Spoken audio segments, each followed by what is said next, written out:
Le plafond de verre professionnel pour les femmes africaines qui vivent dans la diaspora, il existe et nous en parlons dans cette vidéo.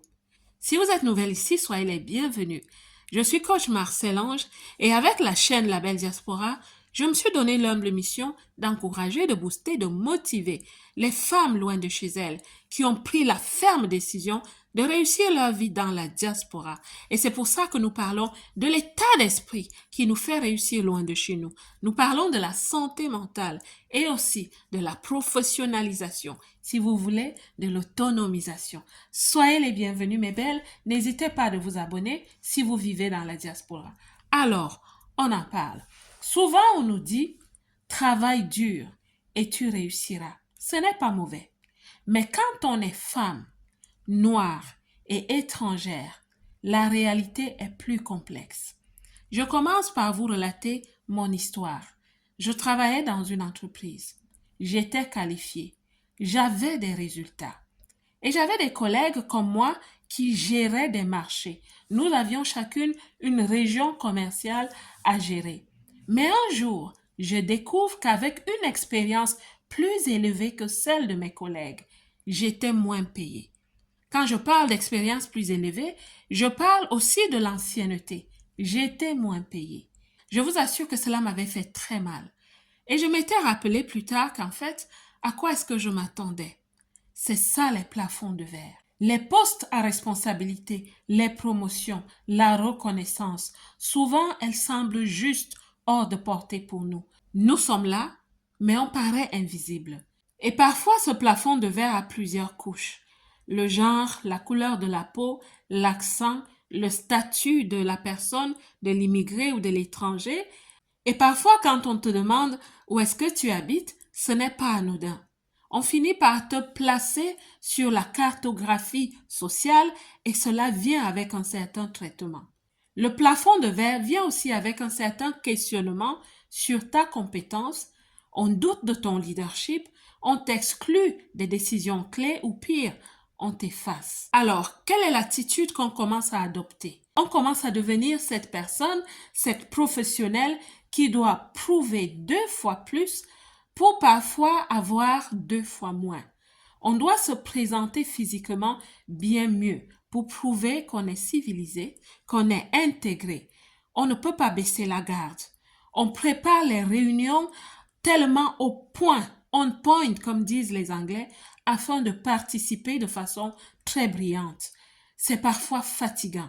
Et là, je vous parle quand même des problèmes déguisés de la santé mentale. Mais malgré ces obstacles, on continue, on avance.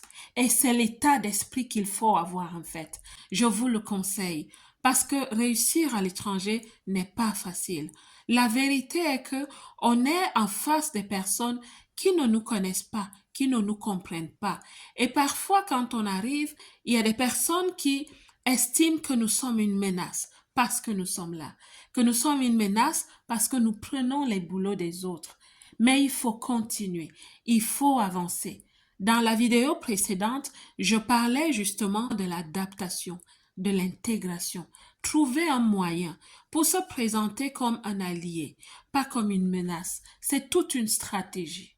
Alors, quand on avance, on casse le plafond de verre, parfois seul, parfois accompagné. Et je conseille vivement aux belles, aux femmes dans la diaspora, je vous conseille de vous laisser accompagner, de vous faire accompagner. C'est un investissement qui vous renvoie un retour qui est très élevé et cela va impacter la qualité de votre vie professionnelle, la qualité de vos vies parce que votre pouvoir d'achat s'élève, plus vous montez en compétences et plus vous avez des promotions. Donc, il faut avancer, mais avec une stratégie. Le plafond de verre, professionnellement, il est là, il est présent. Au risque de me répéter, on est femme, on est étrangère et on est noire. Parce qu'il y a une distinction à être étrangère avec une autre couleur de peau et être étrangère avec ma couleur de peau. Vous qui connaissez cette chaîne, vous me connaissez. Mais vous savez aussi que je ne suis pas une personne qui se plaint. Je suis plutôt une personne active, proactive, parfois même assertive.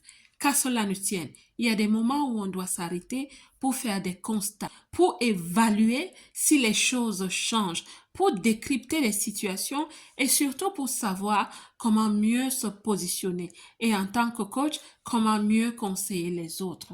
Donc, c'était vraiment important d'en parler. Et je souhaite dire aux belles, aux femmes de la diaspora qui écoutent mes vidéos de ne pas baisser les bras, de ne jamais jeter l'éponge, que ta vision soit claire.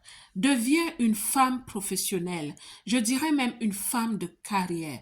Que tu sois en entreprise ou que tu aies une entreprise, deviens une femme de carrière. Façonne-toi de façon intelligente. Façonne-toi, développe tes capacités, monte en compétences. Oui, deviens une espèce rare. Deviens une personne culturellement riche. Parce que quand tu arrives avec une culture, tu vas embrasser une autre. Tu vas faire la part des choses. C'est l'intégration. Une intégration bien alignée va t'aider à te propulser. Alors, tu peux continuer de rêver à ces postes de management, à ces postes de direction. Et si le plafond est très dur à casser, ce que je te conseille de faire, c'est qu'avec les compétences acquises, tu te lances. Tu te lances avec ton expertise comme entrepreneur.